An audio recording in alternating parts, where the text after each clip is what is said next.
बात करते हैं इजराइल और हमास के बीच ये जो जंग चल रही है उसकी असल वजह क्या है। कई वजह है इस जंग की। गाजा पट्टी का कंट्रोल बस एक बात है, लेकिन गाजा पट्टी का कंट्रोल भी जब हमास को दे दिया गया, जंग खत्म नहीं हुई और ज्यादा बढ़ गई। और इस जंग की जड़ में 35 एकड़ की वो भूमि है जो यरूशलेम को दुनिया का सबसे पवित्र स्थान, एक तरह से अगर देखा जाए 3 धर्मों के लिए यह सबसे पवित्र स्थान है। और इसी यरूशलेम की जमीन के लिए इजराइल और हमास के आतंकवादियों के बीच जबरदस्त जंग चल रही है। लेकिन यह केवल एक रूप है इस जंग का। लेकिन क्या है वो 35 एकड़ की भूमि? क्यों उसे इतना पवित्र समझा जाता है? और एक नहीं, 2 नहीं, 3 अलग अलग धर्मों के लिए यह लड़ाई केवल कुछ दशकों की नहीं है, यह लड़ाई ऐतिहासिक है।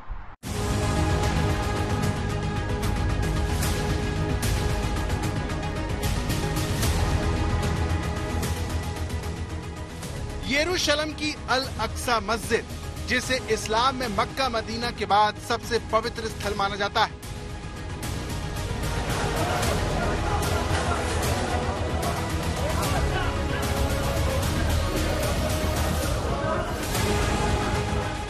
लेकिन इस्लाम के इस पवित्र स्थल के मुख्य दरवाजे पर होता यह हंगामा कैसा है? आखिर ये किस तरह से हमास और इजराइल के बीच छिड़ी जंग से जुड़ा हुआ है?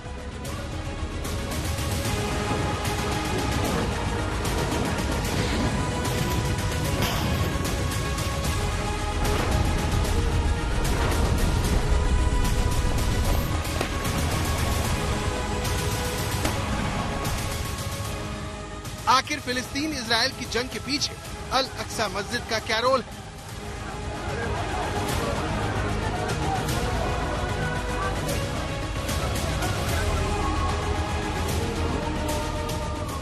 यरूशलेम एक ऐतिहासिक और पवित्र स्थल है। इसके बावजूद क्यों ये हजारों सालों से मुस्लिम, यहूदी और ईसाइयों के बीच झगड़े की सबसे बड़ी जड़ बना हुआ है?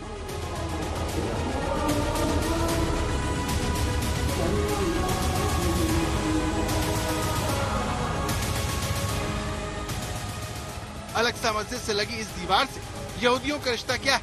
क्यों इस दीवार की तरफ देखकर यहूदी मन्नत मांगते हैं? यरूशलेम में ऐसा क्या है जिस वजह से यहूदी मुस्लिमों से लेकर ईसाई तक इस शहर पर अपना दावा करते रहे? इस शहर को पाने के लिए हजारों सालों से जंग लड़ रहे हैं।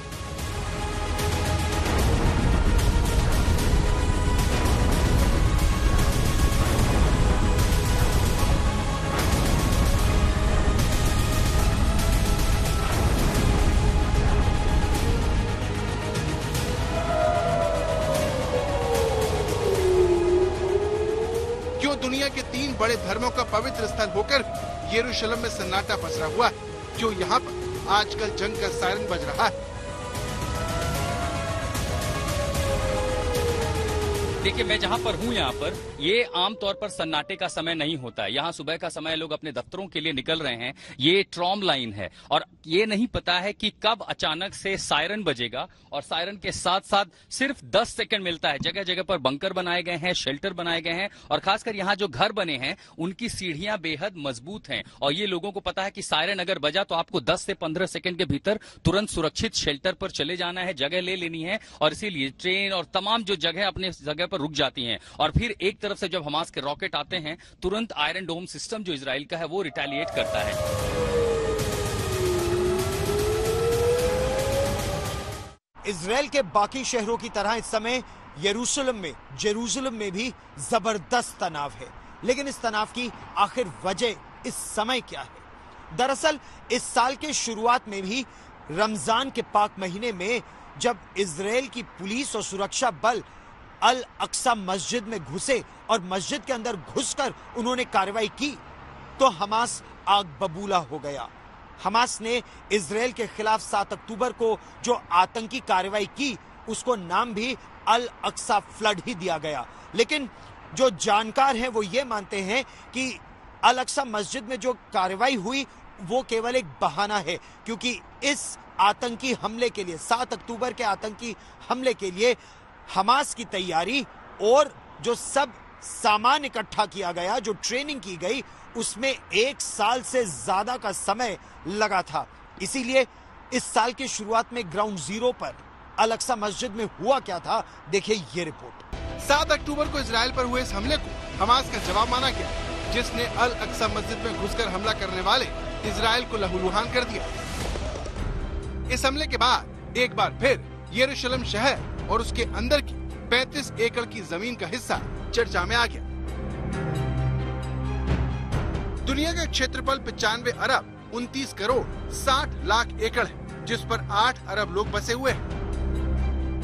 लेकिन इस 95 अरब 29 करोड़ 60 लाख एकड़ जमीन में से सिर्फ 35 एकड़ जमीन का एक ऐसा टुकड़ा है जिसके लिए बरसों से जंग लड़ी जा रही है, जबकि इस जंग में हजारों लोग मारे जा चुके हैं।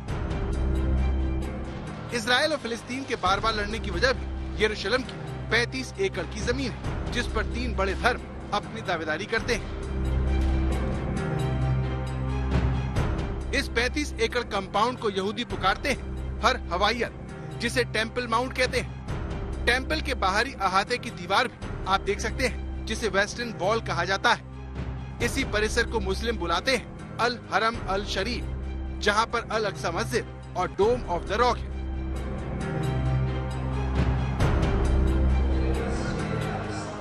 इस तरह एक ही जगह के अलग अलग नाम और मान्यताएं हैं, जिसे लेकर अक्सर जंग छिड़ जाती है।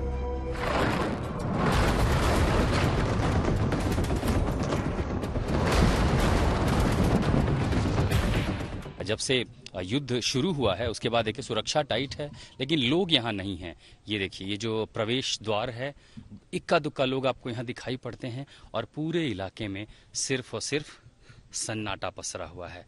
सड़कों पर यहाँ पर कोई भी नहीं है। जैसे आप आगे जाते हैं, चहल पहल लगभग कम हो चुकी है, इक्का दुक्का लोग बचे हैं और कुछ यहूदी हालांकि जो पूजा अपनी प्रार्थना के लिए, अपनी श्रद्धा के लिए यहाँ पर आए थे, वो बेहद कम संख्या में ही यहाँ पर रह गए। और जब आप अंदर की तस्वीरें देखते हैं तो यहाँ पर सिर्फ और सिर्फ सन्नाटा है। और इसके आगे जो है जो पश्चिमी द्वार है, जो वेस्टर्न वॉल है, पश्चिमी वॉल दीवार। यरूशलेम पर सबसे पुराना दावा यहूदी करते हैं, जो कहते हैं कि उनके पैगंबर अब्राहम के 2 बेटे थे, इस्माइल और इसहाक। एक बार ईश्वर ने अब्राहम से इसहाक की बलि मांगी। ये बलि देने के लिए अब्राहम ईश्वर की बताई जगह पर पहुंचे। अब्राहम बलि देने ही वाले थे कि ईश्वर एक फरिश्ता भेजा। इब्राहिम ने देखा कि फरिश्ते के पास एक भेड़ रखी है। ईश्वर ने उनकी भक्ति पर मोहर लगाते हुए इसहाक को बख्श दिया और उनकी जगह बलि देने के लिए भेड़ को भेजा। यहूदियों के मुताबिक बलिदान की एक घटना टेम्पल माउंट पर ही हुई थी। इसी मान्यता के आधार पर इजराइल के राजा किंग सोलोमन ने करीब 1000 ईसा पूर्व एक भव्य मंदिर बनवाया, जिसे पहले बेबीलोन सभ्यता के लोगों ने और फिर रोमन साम्राज्य के लोगों ने तोड़ा। इसकी एक दीवार आज भी मौजूद है। इसे कहते हैं वेस्टर्न वॉल। ये दीवार उस टेम्पल के बाहरी अहाते का हिस्सा मानी जाती है, जिसकी तरफ देखकर यहूदी मन्नत मांगते हैं। यरूशलेम के मैं उस हिस्से में हूं जहां से सबसे पवित्र पश्चिमी वॉल को देखा जा सकता है। दरअसल इतिहास ही यरूशलेम का ऐसा रहा है कि मुस्लिम समाज ये मानता है कि अल मॉस्क जो है, ये जो डोम का हिस्सा आप देख रहे हैं, दरअसल ये इसके प्रति उनकी आस्था है और मोहम्मद पैगंबर की जो जिंदगी रही है उससे जुड़ा हुआ है। तो वो मानते हैं कि दरअसल ये मस्जिद है। लेकिन साथ ही जो यहूदी रहे हैं वो कहते हैं कि लगभग 2000 साल से और लगभग 2 बार उन्होंने यहाँ पर उनका मंदिर रहा है। और इसीलिए मैं आपको वो तस्वीरें दिखाता हूँ जहाँ पर दरअसल ये आस्था और इसी के चलते विवादों में रहा है। अब यहूदी मानते हैं कि जो पूरा हिस्सा आप देख रहे हैं ये बहुत पुराना है और ये लगभग 2000 साल पुराना हिस्सा है। यहूदियों का कहना है कि जमीन पर सबसे पहले वो बसे, उन्होंने अपना मंदिर बनाया, इसीलिए उनका दावा सबसे ज्यादा मजबूत है। मुस्लिम मानते हैं कि सुनहरे घोड़े पर आए पैगंबर मोहम्मद जहां पहली बार पांव रखा, उसी जगह पर अल अक्सा मस्जिद है और जिस जगह से उठकर वो जन्नत चढ़े वो है डोम ऑफ द रॉक। ये दोनों इमारतें 35 एकड़ वाले कंपाउंड के भीतर है, जिसे यहूदी अपने प्राचीन मंदिरों का स्थान मानते हैं। जेरूशलम की दरअसल वास्तविक स्थिति आज की तारीख में है क्या, ये जानने समझने के लिए आपको सबसे पहले यरूशलेम की ये तस्वीरें दिखाते हैं। और ये दरअसल ओल्ड सिटी है। इन तस्वीरों में आप जो देख रहे हैं ये ओल्ड सिटी है और इसी के साथ लगभग कई हजार साल पुरानी जिसको मान्यता मानी जाती है, दरअसल ये उसका ढांचा आप यहाँ पर देख रहे हैं, वो स्ट्रक्चर है।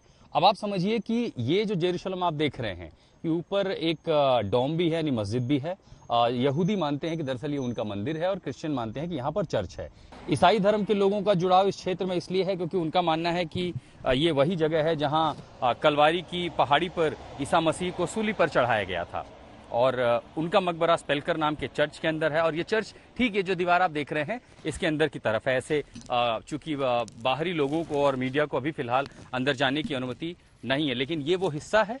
और इसके साथ साथ अगर आप देखेंगे तो स्पेलकर चर्च के साथ साथ ये माना जाता है कि चूंकि ईसा मसीह के पुनरुत्थान का स्थल भी यही है। लेकिन अब हम को लेके चल रहे हैं उस इलाके में जहां पर डोम ऑफ रॉक मौजूद है। डोम ऑफ रॉक यानी मस्जिद का वो सुनहरा हिस्सा, वो सुनहरा गुंबद, क्योंकि ये मुसलमानों के लिए बेहद महत्वपूर्ण है। अब इसलिए क्योंकि डोम ऑफ रॉक और अल-अक्सा मस्जिद यहीं पर स्थित है।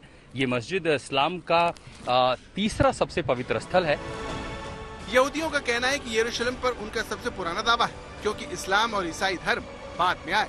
इसी आधार पर 1948 में इजराइल फिलिस्तीनियों की जमीन पर अपना देश बनाया। ये कहा कि ये जमीन उनके पुरखों की है, वो यहीं रहेंगे। यरूशलेम को लेकर मुस्लिमों की आस्था को देखते हुए संयुक्त राष्ट्र ने इसे अंतर्राष्ट्रीय शहर बना दिया, लेकिन अरब देशों को मंजूर नहीं हुआ। इसने इजराइल को लेकर नफरत को बढ़ा दिया। कई बार जंग हुई, हजारों लोग मारे गए, लेकिन ये मामला सुलझ नहीं पाया। अब सवाल ये है कि यरूशलेम पर किसका कब्जा है? अल-अक्सा मस्जिद के बाहर इजरायली फौजी क्या कर रहे हैं? वो कैसे इतने पवित्र स्थल में घुस गए? उन्हें किसी ने रोका क्यों नहीं?